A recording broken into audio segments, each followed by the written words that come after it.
नमस्कार दोस्तों, आज कर्वेचर के व्याख्यान में मैं अपना इसी कड़ी में चौथा व्याख्यान आपको दे रहा हूँ।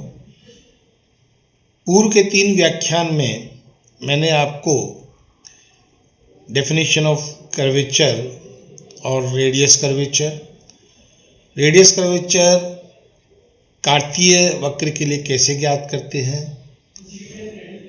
ध्रुवीय वक्रों के लिए कैसे ज्ञात करते हैं, पदिक समीकरण वक्रों के लिए कैसे ज्ञात करते हैं, और पी और साई इक्वेशन के रूप में अगर वक्र दिया हो तो हम रेडियस ऑफ कर्वेचर कैसे ज्ञात करते हैं, इसके बारे में अपन ने बात करी। अब आज के व्याख्यान में मैं इनसे संबंधित प्रश्नों के बारे में अपन बात करेंगे। कुछ डिफरेंट टाइप के प्रश्न मैं यहाँ पे हल करने की कोशिश करूँगा। उन्हें देखकर आप दूसरे टाइप के क्वेश्चंस करने की कोशिश करें।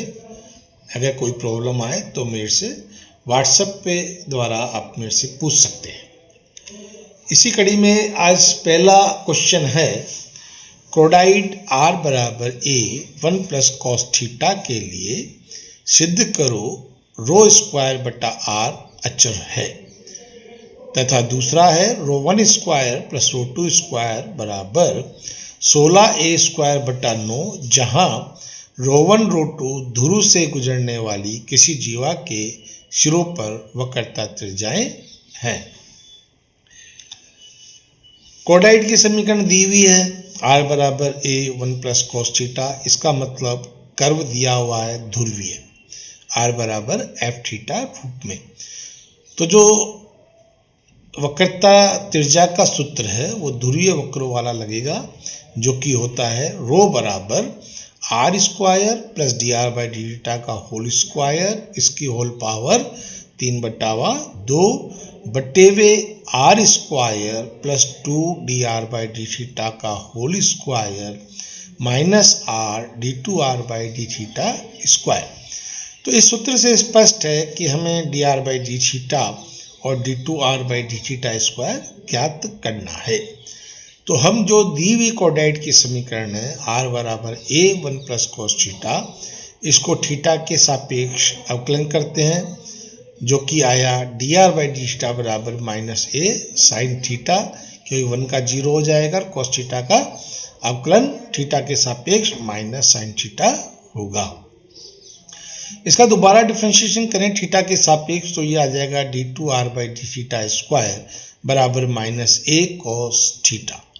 अब हम D are by D theta और D 2 R by D theta square और r, इन तीनों का मान जो रो का फार्मूला है r square plus D are by D theta का होल स्क्वायर की होल पावर 3/2 बटे R square plus 2 D are by D theta का whole square minus R D 2 R by D theta square इसमें रखते हैं।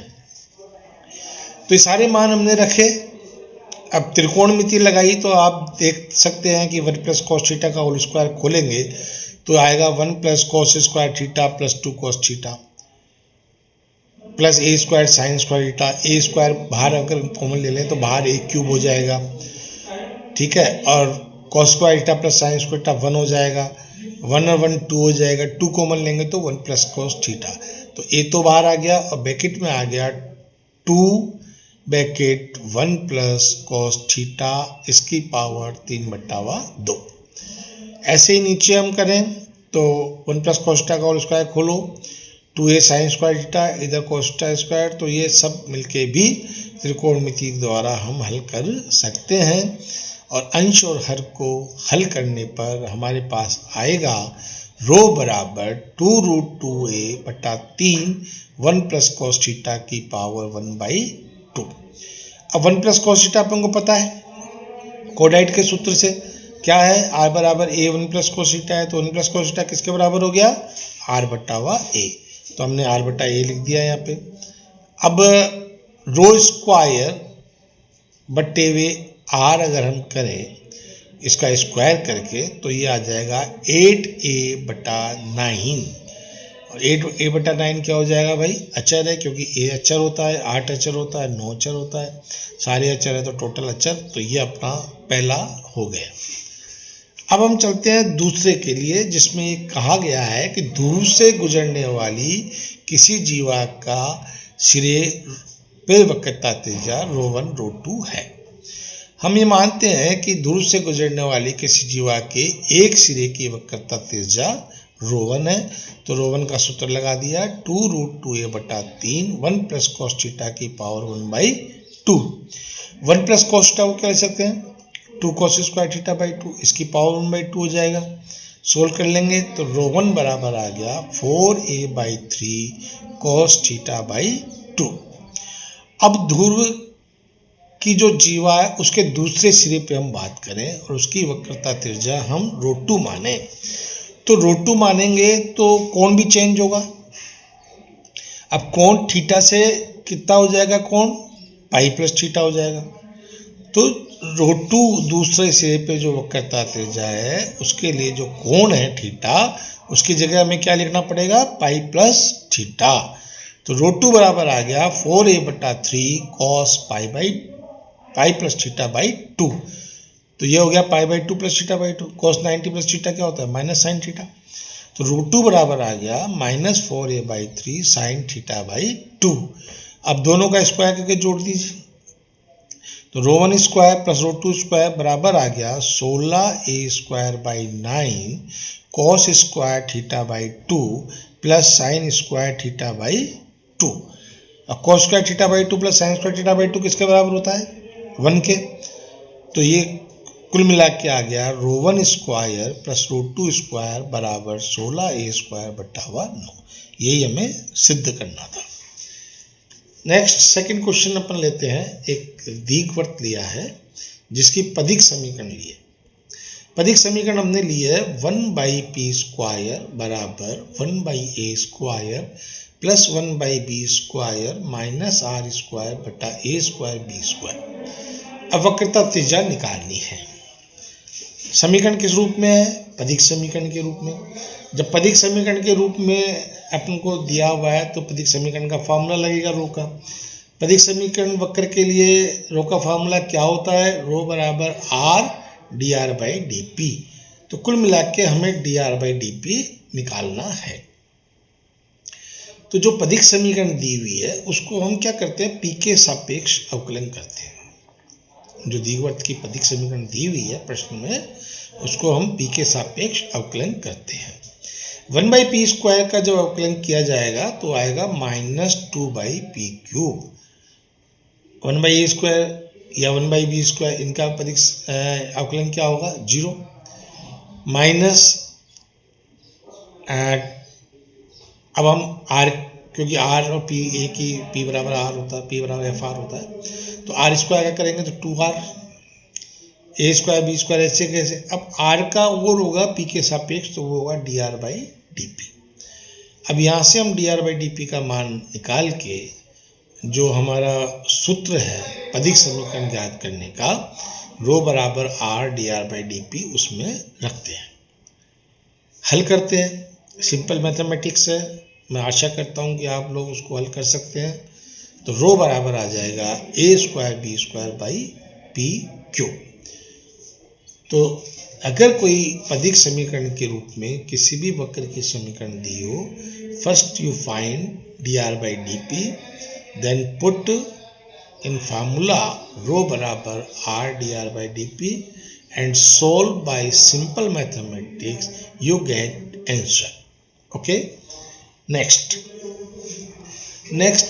मान लीजिए हमें दिया हुआ है कर्व p बराबर a sin b sin। अब इक्वेशन p और साई के रूप में दी हुई है, तो हमें फार्मूला भी p साई समीकरण वाला लगाना पड़ेगा। सूत्र क्या होता है उसके लिए, रो बराबर p plus d2p/d Sai square. तो निश्चित रूप से पहले dp/d साई निकालना है और उससे फिर d2p/d साई स्क्वायर निकालना है। वक्र दिया हुआ है p बराबर a sin b साई, तो इसका मतलब साई के रेस्पेक्ट में डिफ्रेंशिएट करना है, तो हम उस वक्र को साई के सापेक्ष अवकलन करते हैं। तो dp/d साई क्या आ गया, ab cos b Sai. A constant है, साइन का कोस हो जाएगा कोस बी साई, और बी साई का बी होगा जो बाहर आ गया। दोबारा फिर साई के रेस्पेक्ट में डिफ्रेंशिएट करेंगे तो ये आ जाएगा minus A B square sine B psi. अब वैल्यूज पुट कर दी तो रो बराबर P plus D two P और डी साई स्क्वायर में P और D P over D two P और डी साई स्क्वायर की वैल्यू रखते हैं तो ये आता है A sine B psi minus A square B square sine B psi. अब ए कॉमन ले लीजिए या आप साइन बी साई का मान रख दीजिए। साइन बी साई का मान कहाँ से रखेंगे? समीकरण नंबर 1 से। समीकरण 1 क्या कहती है? P बराबर ए साइन बी साई। तो साइन बी साई बराबर क्या आ गया? P बट्टा हुआ ए। तो हम रखते हैं वैल्यू a इंटू पी बट्टा A minus A B square into P बट्टा ए। अब इसमें हम देखते हैं a कट रहा है तो 1 minus B square and p, 1 minus B square p आ गया आपका। तो 1 और b स्क्वायर तो कांस्टेंट है तो रो प्रोपोर्शनल टू p आ गया सिंपली। तो ये इस प्रकार से हम इसको हल कर सकते हैं। अब हम एक और लेते हैं। एक ये क्वेश्चन मैंने देखो 3 क्वेश्चन तो मैंने आपको जो लिए हैं वो लिए हैं इस टाइप से कि जो हमने पदिक समीकरण का क्वेश्चन किया या हमने पी साई का किया या हमने ध्रुवीय वक्र का किया, उन पे आधारित क्वेश्चन लिए। अब ये एक सामान्य संकेत के क्वेश्चंस हैं। सामान्य संकेत के क्वेश्चन को मैंने लिया है कि सामान्य संकेत से सिद्ध करें D two are by D S square बराबर साइन स्क्वायर फाइव बट्टा आर माइनस साइन फाइव बट्टा वा rho. That is very important question. Phi का चित्र मैं आपको पहले ही बना चुका हूँ, 3 ट्रायंगल मैंने आपको बनाए थे। तो ये फाई के ट्रायंगल में हमने are D theta D R D S जहाँ पे लगने चाहिए वहाँ रखे। तो इससे हम देखते हैं d are by D S बराबर कोस फाई आया। डिफ्रेंशिएट किया इसको। अब मेरे दिमाग में कोस फाई क्यों हमने सूत्र लिया? क्योंकि हमें D two are by D S square निकालना है और D two are by D S square जब ही निकलेगा जब D are by D S आए और हमें इसके सापेक्ष अवकलन करें, इसलिए मैंने D are by D S लिया। तो D are by D S बराबर कोस फाई इस त्रिभुज से सिंपली आप देख सकते हैं। एस के सापेक्ष अवकलन करेंगे तो एल एच एस तो आ गई आपकी D two are by D S square. इधर कोस फाई का किया तो माइनस साइन फाई, फाई का किया तो D phi over D S हो गया। अब फाई बराबर क्या होता है? साई माइनस थीटा, क्योंकि साई बराबर थीटा प्लस फाई होता है।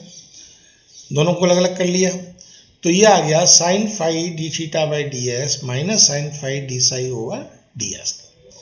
अब हमने क्या किया कि आर का फर्स्ट टर्म में भाग लगाया और गुणा कर दिया तो ये आ गया साइन फाई बट्टा R R D theta by D S minus sine phi और डी साई और डी एस किसके बराबर होता है? 1 बाई रो के। तो इसको 1 बाई रो लिख दिया। अब are D theta by D S को हम चित्र में वापस देखें तो क्या लिख सकते हैं? क्या लिख सकते हैं? Sine phi. तो साइन फाई और साइन फाई गुणा होकर क्या हो जाएगा? Sine square phi. तो D two are by D S square बराबर आ गया साइन स्क्वायर फाई बटा आर माइनस साइन फाई बटा रो। और यही हमें सिद्ध करना था।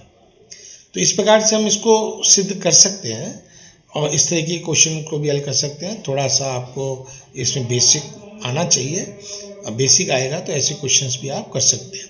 ये चारों तरह के मैंने क्वेश्चन आपको कराए, इस पे पूरी प्रश्नावली आधारित है। आप प्रश्नावली को कीजिए, अगर कोई दिक्कत आती है तो मुझसे आप पूछिए।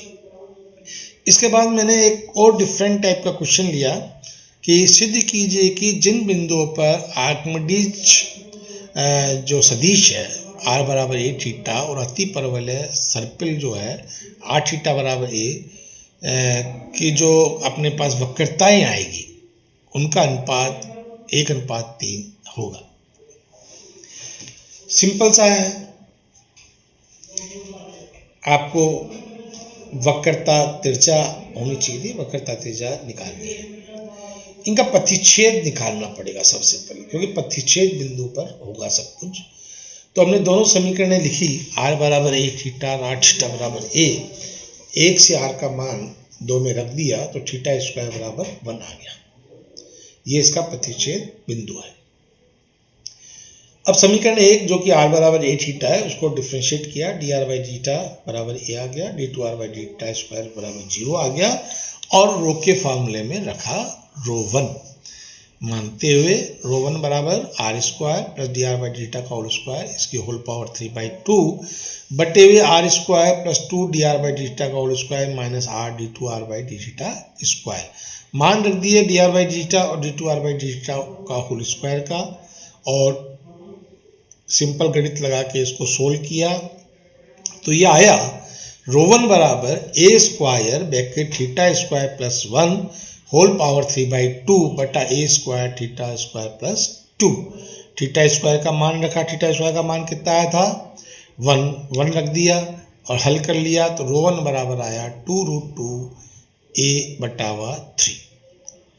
पुनः समीकरण 2 को हम थीटा के सापेक्ष अवकलन करते हैं, d are by theta minus a by theta square आया, d two are by theta square बराबर 2a बाई थीटा क्यूब आया।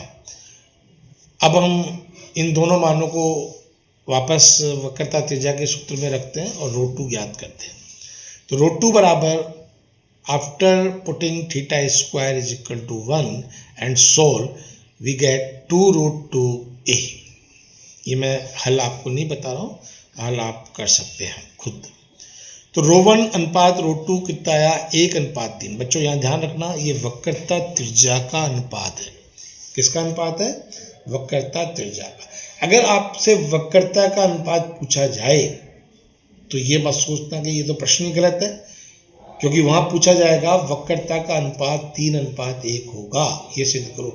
तो हम जानते हैं वक्रता त्रिज्या और वक्रता एक दूसरे के रेसिप्रोकल होते हैं। तो रो वन अनुपात रो टू इज इक्वल टू 1:3 है, तो इनकी वक्रताओं का अनुपात 3:1 होगा। ये ध्यान रखने वाली बात है। इस टाइप से अपन ने आज ये क्वेश्चंस किए। इन क्वेश्चनों को आप मनन करें, देखें अच्छी तरीके से। मैं समझता हूँ इन क्वेश्चनों के आधार पे आप सारे क्वेश्चन कर लोगे। आज के लिए इतना ही, धन्यवाद।